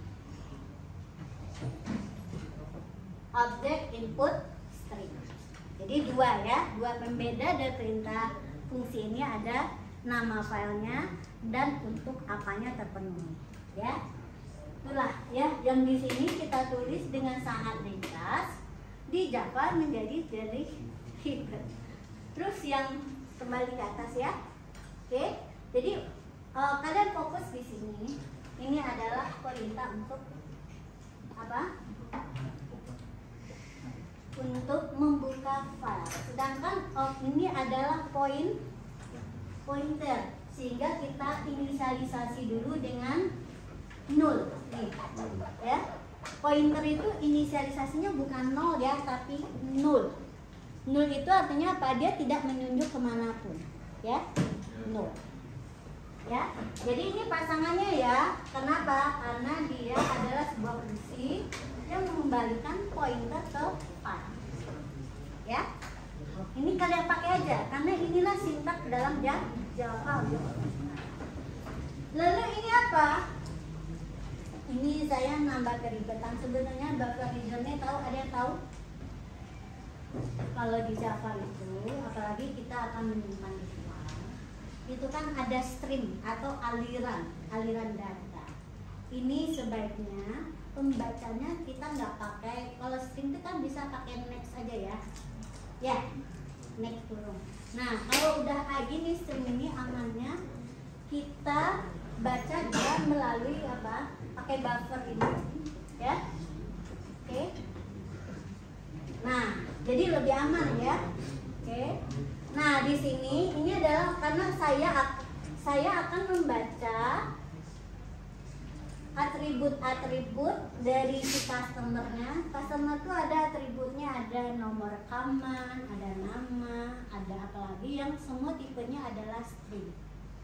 Jadi amannya menggunakan cara pembacaan dengan buffer, ya. Oke. Nah, ada try di sini. Ini sebetulnya karena keribetan dari data atribut yang dibaca, ya. Jadi kalau ada pembacaan error, ya ini kan ada mekanisme di Java. Kalau ada kesalahan dalam pembacaan maka dia akan tidak hang gitu ya, tapi di handle oleh compilernya. Jadi ini sebetulnya for-nya sama ya dengan for-nya ini, ya. Cuman ribetnya di sini. Keribetan try catch-nya adalah untuk menampung keribetan pembacaan rekaman. Oke ya. Ya, kalian bisa skip aja. Ini adalah urusan pembacaan rekaman. Lihat nih, dalam setiap try-nya itu adalah membaca satu data atribut. Oke. Nah, kalian lihat nih ya. Terus data tersebut, nah kalau dia adalah objek, kita perlu cascading dia ke dalam tipe customer. Kan ini udah biasa gitu ya, create objek, kemudian bentuk dia sebagai customer. Nah, jadi ini untuk yang itu banyak banget nih ribetnya di Java. Nah, yang fwrite-nya mana? Fwrite-nya yang perintah ini, cuman ini kok satu baris, ya. Satu baris ini adalah menulis ke file. Apa yang ditulis? Rekaman ini. Rekaman ini ditulis ke apa yang ditunjuk oleh poin. Nah, ini satu-satu ya. Ini satu-satu. Yang banyak tuh yang ini tadi, ya. Sama opennya juga agak ribet, ya. Oke? Ya. Nah, yang terakhir dia di close. Nih, close-nya di sini. Nah, kurung tutup kurang ini kalian harus persis sama. Terima aja lah, ya.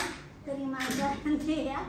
Kerumitannya dua di cara kita menghandle file setelah dibuka, ya.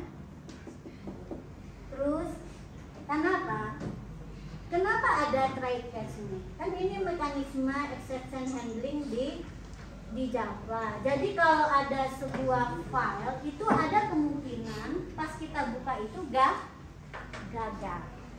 Kenapa gagal? Bisa jadi kita salah memberikan nama filenya, salah ngasih directory.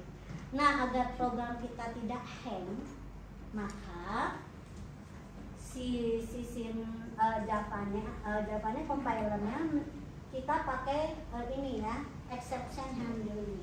Jadi mengantisipasi kalau ada kesalahan-kesalahan yang fatal agar program tidak error, maka kita aktif dalam sebuah mekanisme exception handling, penanganan error, ya. Itu aja. Nah, bagaimana kita tahu letak close-nya? Ya. Oke, tadi kan try-nya ada di dalam ya. Oke. Try. Ya. Kemudian ini tutup objek.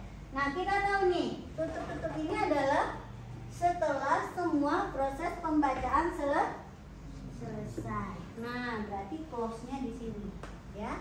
Nah, ini adalah exception handling untuk ketika suatu file gagal dibuka. Ya. Jadi ini terima aja. Gitu? Nah, sekarang kita lihat yang operasi ini mau di ini foto. Boleh satu dulu.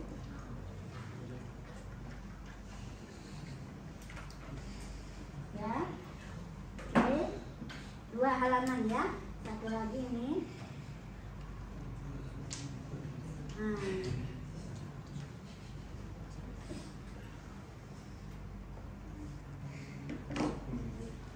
Ya. Nah, menampilkan dia bentuknya lebih sederhana, ya. Oke, kita butuh deklarasi variabel untuk menampung yang ditunjuk oleh pointer. Kemudian saya juga akan menghitung banyaknya rekaman, makanya ada total ini. ya. Nah, ini adalah inisialisasi dari pointer. Jadi yang membuka itu yang ini ya, buka file untuk dibaca. Ya. Sedangkan yang ini adalah inisialisasi dari in, karena dia pointer kita inisialisasi dengan null. Oke. Terus, nah ini kill object ini dia akan membuat ya si Java ini dia bisa yang dia baca tuh dia anggap aja sebagai objek ya. Nah, apa yang dibaca oleh si objek ini nanti akan kita cascading ke dalam tipe custom. Ini yang agak berbedanya ya, ini agak Evan sedikit gak apa-apa ya. Jadi anggap aja ini adalah loopnya seperti ini ya, lebih sederhana ya. Jadi mirip, udah sangat mirip, cuman ada try and catch-nya lebih untuk penanganan kalau ada error ketika si filenya kita buka ya, penanganan error ketika filenya kita buka. Apa yang mungkin terjadi ketika file itu tidak ditemukan atau error mungkin pada stack dan sebagainya ya. Terima aja nih template-nya. Yang kalian perlu ubah-ubah tuh di sini ya. Apa yang dikerjakan ketika si filenya sudah berhasil dibuka. Jadi ini bagian try yang pertama ini adalah apa yang bisa kita kerjakan ketika file sudah dibuka. Berarti ini yang dikerjakan ya, mulai dari sini ya, yang dikerjakan kalau filenya sudah berhasil dibuka. Nah, satu lagi, ini EOF ini adalah, ingat ya, si Java ini memperlakukan agak berbeda. Kalau saya tadi kan while EOF di sini. Kalau di Java enggak, dia while true aja. Dia akan nge-break kalau begitu ketemu EOF. Di mana dia handling kalau ketemu EOF di sini, di catch yang pertama ini. Makanya kalau kita sudah selesai, udah ketemu EOF, disinilah proses summary. Nah, yang di ujung ini bisa kita lakukan, ya. Kita taruh di kalau ketemu EOF, ya. Jadi ini adalah kita siap-siap untuk. Nah, tapi di Java gini, tidak ada perintah close file, tidak perlu perintah close file kalau dia sudah dibukanya adalah untuk dibaca, ya. Jadi close file di sini untuk nutup. Jadi kalau udah dibuka untuk dibaca, nggak perlu. Atau saya yang salah, saya nggak tahu ya. Boleh aja nanti ditutup di sini juga boleh. Yang penting adalah ini di bagian EOF exception ini adalah karena ini adalah menunjukkan kita ketemu tanda akhir dari EOF, maka apapun yang dikerjakan kalau tanda akhir EOF sudah ditemukan, maka buatlah, taruh prosesnya di sini, ya. Oke? Nah, cuma sesederhana itu bisa, ya. Masih ada setengah jam, alhamdulillah. Bisa kita coba sedikit. Ya, kita coba sedikit, ya.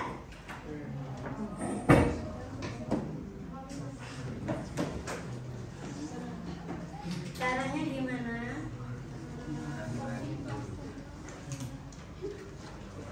Ini saya bisa buka ini nggak ya? Kalau bisa saya akan kirim dulu.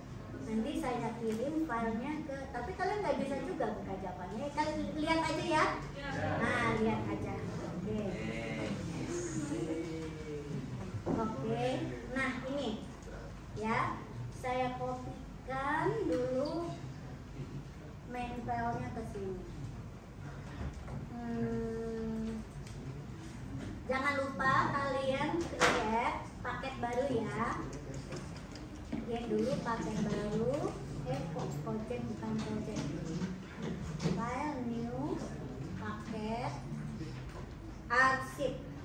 Oke.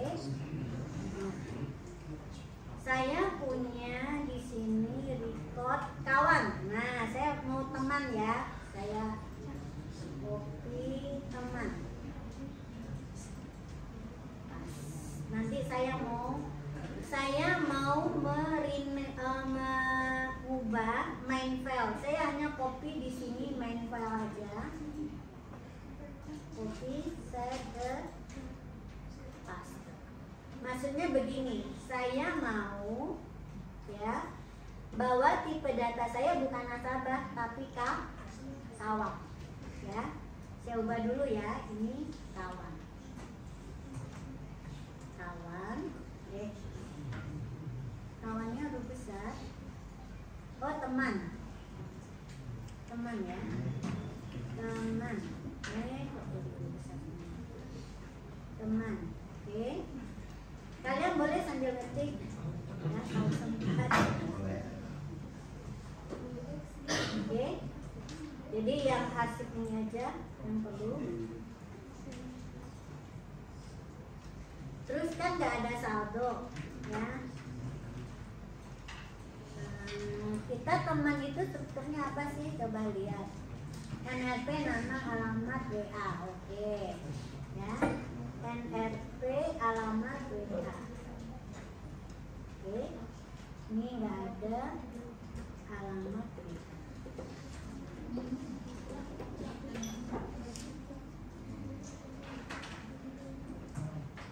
Ini NRP. Ini dikosongkan dulu juga nggak apa-apa. NRP ku, namaku,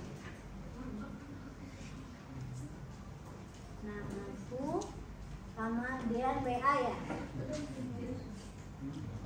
Atau 2 aja lah dulu ya yang kita isi, nggak apa-apa ya. Nah, save to file, objek input ini nggak ada yang berbeda. Sekarang saya namakan, saya simpan ini directory saya coba cek ya. Directory-nya nggak ada namaku ya. Berarti kalau saya nggak pakai directory,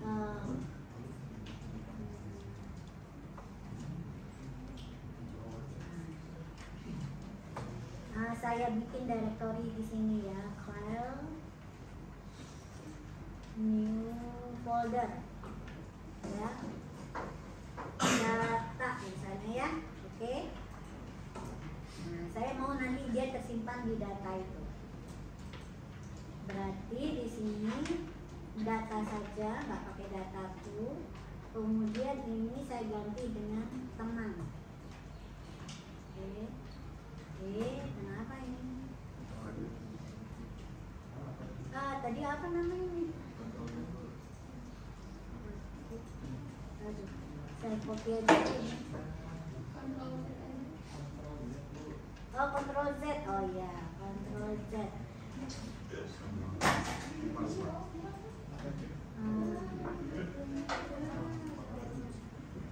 Ctrl Z. Ini nggak mau dia, tidak ini, nggak apa-apa, ini saya copy aja dari sini, copy.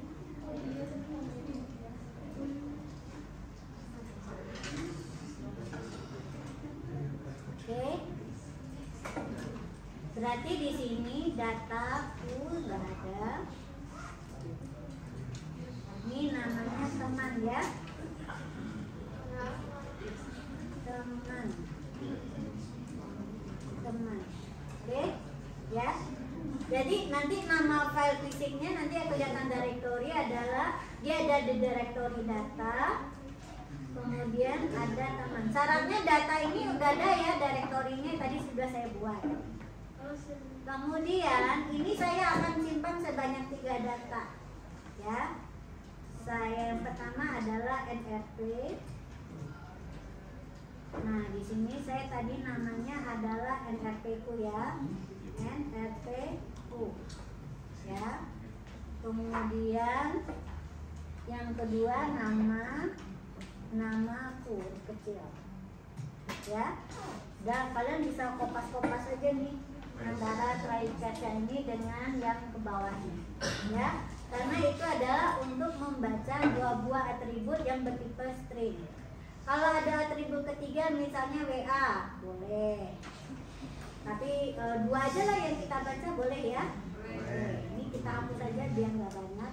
Nah, cuman jangan lupa ya, yang kita hapus ini aja kalau gitu ya, dia nanti. Nah, ini tadi apa? Jadi nama ya, nama, sehingga di sini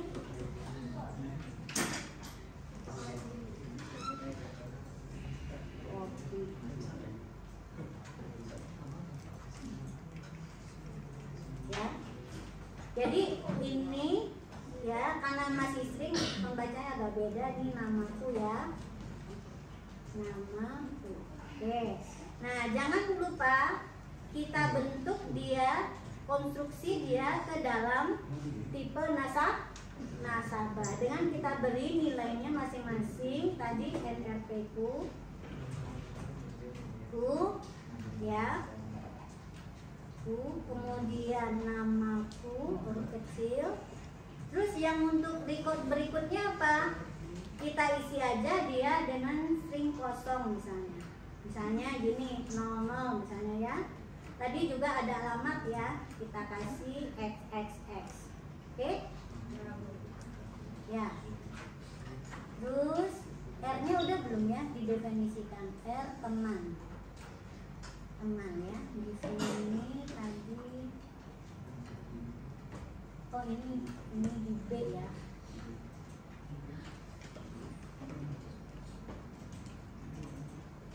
Oh, saya salah nih ya. Ini masih di sini tadi, ya nggak apa-apa lah.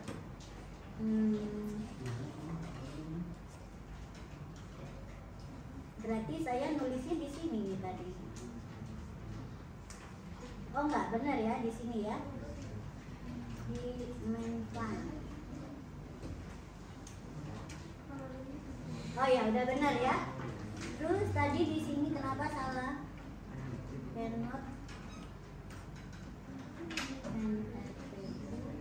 Oh ini bukan nasabah tapi teman. Sengaja saya ubah biar kita rada berpikir sedikit. Nah, R yang di sini juga udah teman ya, teman.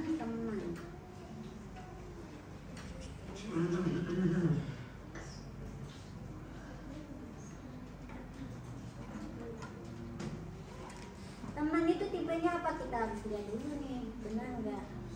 String, NRP, nama, alamat, WA, benar ya, string semua ya. Atau dolar aja deh. Oh ini udah diinisialisasi, berarti nggak usah ya.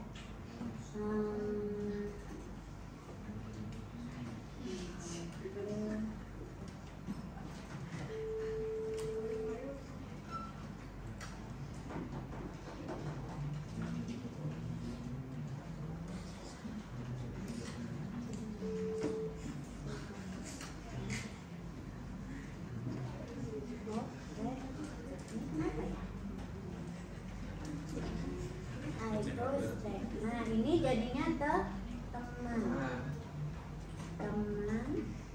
Oke. Ini juga teman.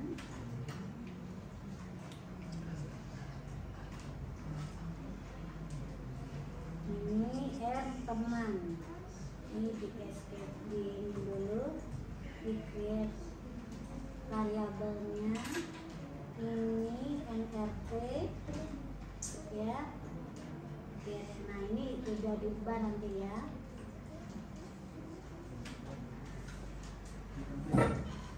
Nah ini kita belum punya get NRP ya. Kita nanti harus buat nih NRP get nama, get saldonya nggak ada nih, hapus saja.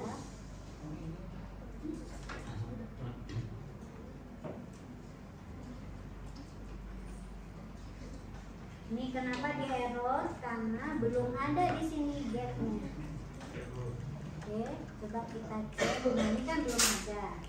Nah get itu adalah kalau kita dari luar kelas mau mendapatkan nilai tertentu, ya, mau mendapatkan atribut tertentu. Ini tadi ya, get NRP. isinya hanyalah return and return ya. Oke. Nah, ini berlaku nanti untuk get nama. Ya, jadi ini mendapatkan nilai atribut dari luar kelas. Kita akses melalui suatu fungsi get ini. Ya. Get nama. Oke, ini ya, udah.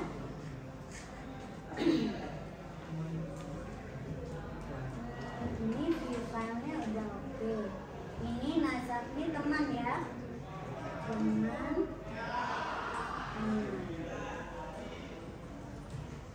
Oke.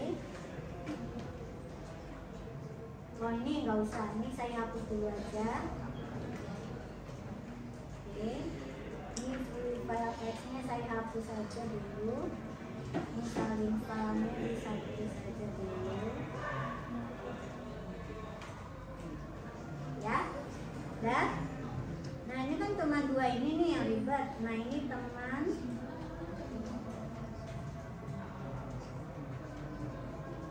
Teman.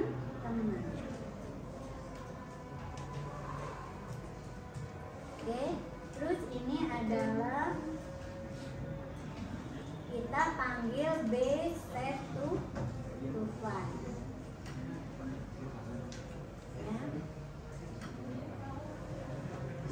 Ya.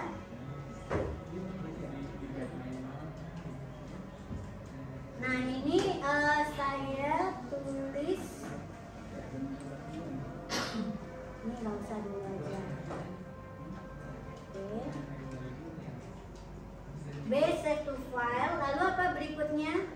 Kita bisa panggil berikutnya b titik view file. Oke.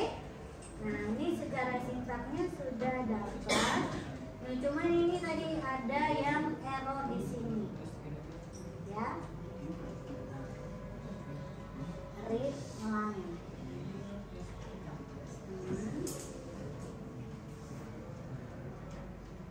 Oh iya, temannya belum ada tadi ya. Jadi kenapa ini error? Karena konstruktor temannya belum ada. Coba kita lihat. Oh, sudah ada nih, tapi konstruktor yang pakai parameternya tidak ada.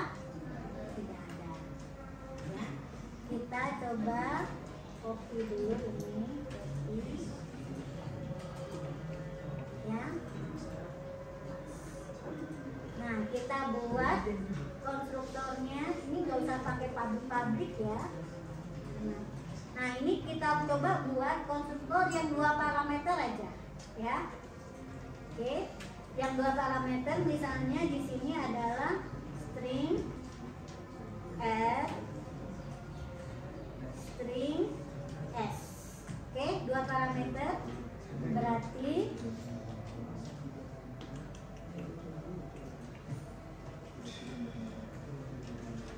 kenapa nih? String r. Oh ya, ini r stringnya huruf besar. Oke ya. Nah, di sini saya hanya 2 yang karena yang diinput hanya 2. Ini kita isi dengan apa tadi? R. Ini S. Ya. Oke. String nama Oke. Berarti apa? Karena ini 2 parameter, berarti ini saya ubah ya. Jadi nggak perlu saya kasih pakai yang ini. Karena yang akan diisikan yang 2 ini, ya. NLP U R sama dengan new teman NLP itu nama.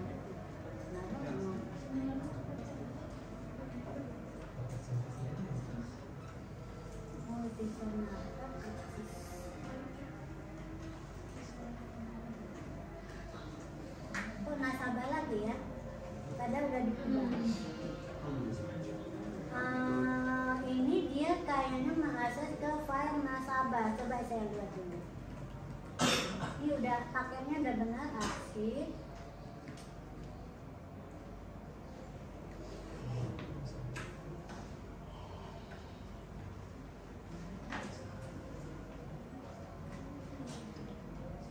Coba saya run dulu.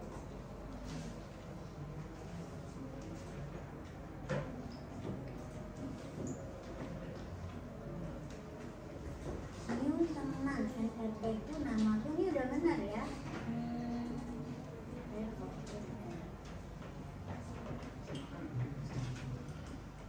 Oh, saya mengubahnya di sini di atas.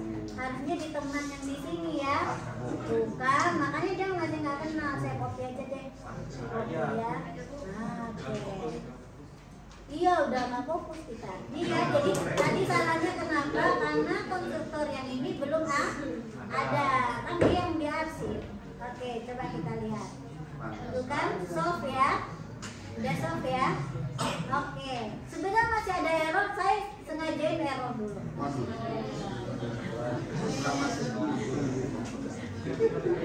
Saya sengajain errornya agar kalian berkesan. Ini kan secara sintak error ya, tapi hasilnya error. Saya bisikan 1, 2, 3. Oke, nah error ya. Tahu kenapa? Jadi ini coba lihat ya, errornya ketika apa nih? Tapi muncul lagi NRP berikutnya. Ini errornya adalah ketika akan menulis ke arsip. Ya, errornya pada saat akan menulis ke arsip. Tahu kenapa? Nah, jadi coba perhatikan nih. Saya kan udah pernah buat ini di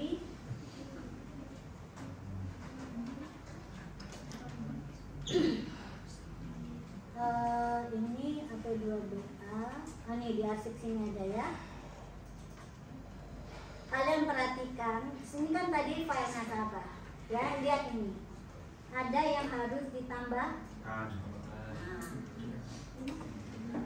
Jadi tambahkan ini ke pendefinisian rekaman dari file tersebut. Ya, berarti di sini kita tambahkan kemana? Ke teman tadi ya.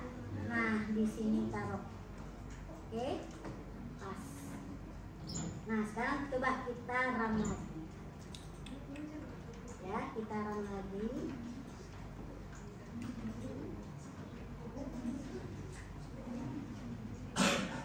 Nah, ini udah oke nih, 1, 2, 3.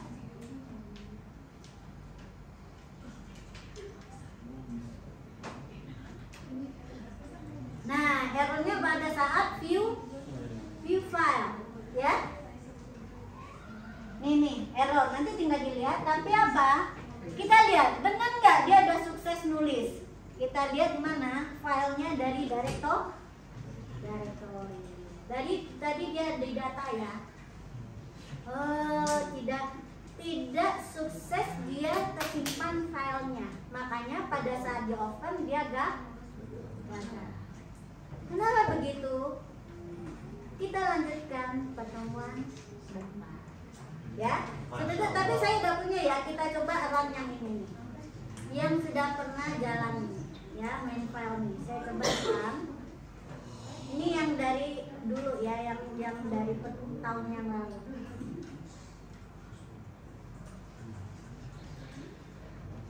Nah ini, mana? Tutup dulu konsol yang ini.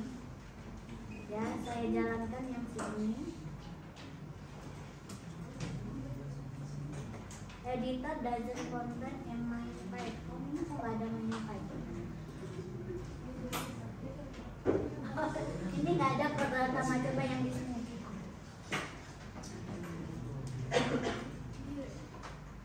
Oh ya udahlah, nanti aja pekan depan ya. Nanti filenya ini saya kasih dulu ya, yang sudah jalannya ya. Tadi caranya kalian bikin directory, bukan directory, paket dulu ya, file, terus kopikan teman ya, seperti tadi. Oke, terima kasih. Assalamualaikum warahmatullahi wabarakatuh.